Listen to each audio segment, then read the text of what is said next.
I just read An Inquiry Concerning Human Understanding by David Hume, the Scottish philosopher and Enlightenment thinker.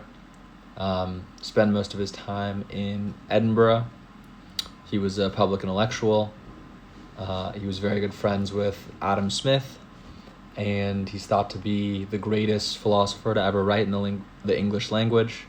A lot of his theory lays a lot of the structural framework for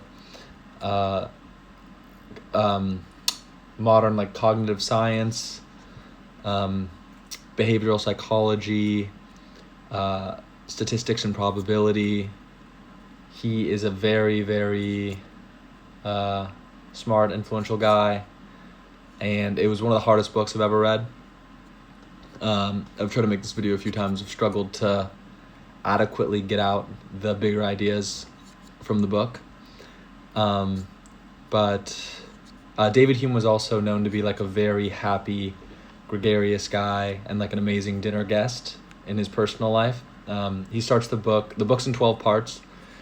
He starts it in part 1 with this quote, "Be a philosopher, but amidst all your philosophy, be still a man." And that's something I think I really, really agree with.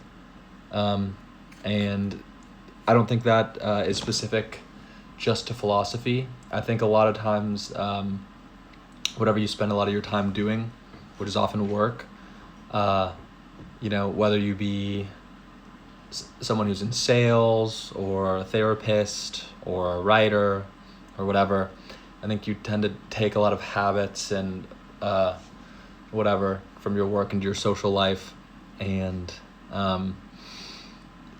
it's hard to kind of remove yourself from the action that you take during the day for your career. But I think it makes you a little bit less a person. I think you can kind of fall into, especially if you're in business, you can kind of fall into that how to win friends and influence people trap, and start to see people as a means and not an end. That's also Immanuel Kant's famous quote. And Kant said he was awakened from a dogmatic slumber after reading Hume, but Kant says every man should be treated as an end and not a mean, and that kind of lays the groundwork for then Hegel and then Marx. It's where you eventually get a lot of Marxist theory. But back to Hume. He is basically the founder of skepticism, and he thinks that a lot of this is responding to rationalist philosophy, Descartes and Spinoza, who and he's also responding to a period in time when humans believed as a whole that we were divinely chosen by God, and that's why we have superior rationality and superior intellect. Hume basically tries to discredit this. He says that a lot of human behavior is a result of pattern recognition, basically. An example being, if you put your hand over an open flame, your hand gets burned. You can't say for certain that the fire burned your hand. You have to kind of infer that the fire burned your hand based on experience. And so if you've burned your hand a handful of times, you're not going to put your hand over an open flame anymore. There are ideas that are hard to talk out because they sound so incredibly basic. That's I think a lot of philosophy at this level. But the reason this is so important is because animals also learn in this way.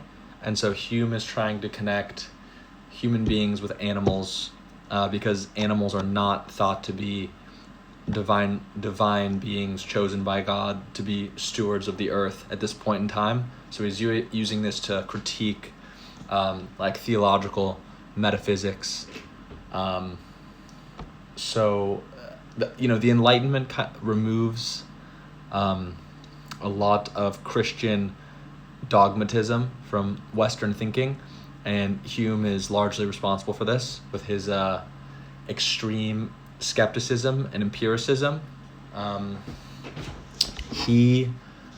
Hume basically thinks that you should be as skeptical as you possibly can in theory, and you should strive for this, but you should also understand that it is not actually practical to do this day to day in real life. So, like, you wouldn't just keep sticking your hand over an open flame because you know practically that your hand's going to get burned, right?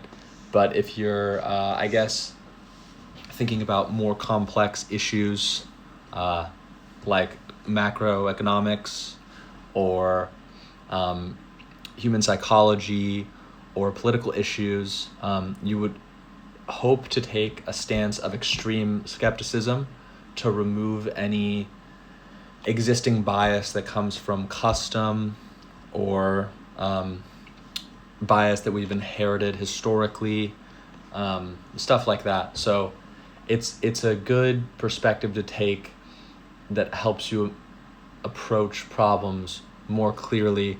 And up until this point in time, this was not thought of at all. And the scientific method today is really based off of this.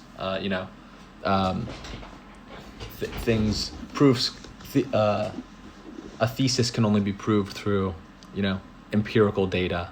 And Hume basically makes the claim that at the end of the book, in chapter 12, if you don't have empirical data, you're basically just pushing dogmatism. Your beliefs cannot be backed up. He also has one of the famous chapters in this book is chapter 10, where he discusses the concept of miracles, and he basically says that he defines a miracle by a violation of natural laws, saying that if a tree were to fly out of the earth, that would be a violation of gravity. And the only proof for miracles at this point in time, in the 1700s, would be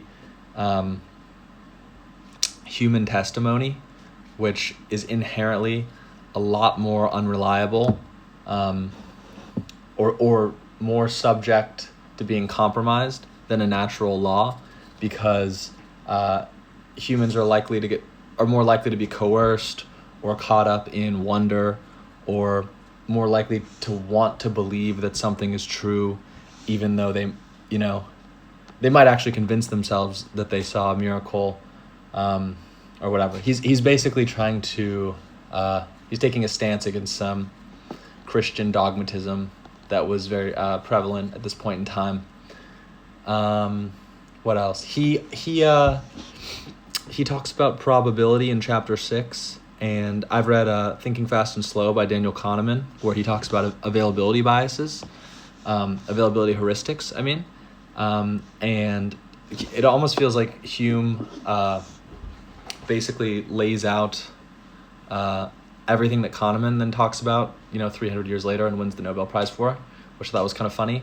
But Hume was basically saying, in his chapter on probability, if you knock on the door to your house and your dog barks 7 out of 10 times, your brain will naturally kind of structure that the dog barks 70% of the time when you knock on the door.